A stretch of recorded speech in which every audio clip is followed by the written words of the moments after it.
સાહેબ, આજે પાળજ જિલ્લા પંચાયત સીટ બેઠકની પેટા ચૂંટણી છે, શું કહેશો? પાળજ જિલ્લા પંચાયતની પેટા ચૂંટણીની અંદર આજરોજ મતદારો ખૂબ ઉત્સાહપૂર્વક આ મતદાનમાં ભાગ લઈ રહ્યા છે.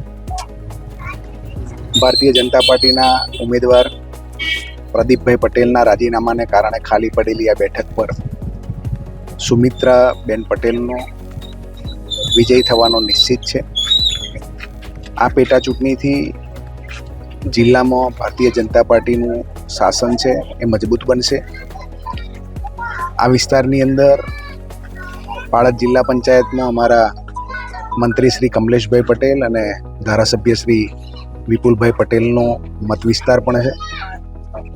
એ અમારા બંને મંત્રીશ્રી અને ધારાસભ્યશ્રી દ્વારા થયેલા વિકાસના કામો, ગુજરાત સરકારના વિકાસના કામો, સાથે સાથે તાલુકા પંચાયત પણ ભારતીય જનતા પાર્ટીની છે અને જિલ્લા પંચાયતમાં 4 બેઠકો જ્યારે ભારતીય જનતા પાર્ટીના ઉમેદવારો સામાન્ય ચૂંટણીમાં જ્યારે જીતેલા છે, ત્યારે આ પાળજ જિલ્લા પંચાયતની પેટા ચૂંટણીનો ભારતીય જનતા પાર્ટીના ઉમેદવારનો જલવંત વિજય થવાનો નિશ્ચિત છે.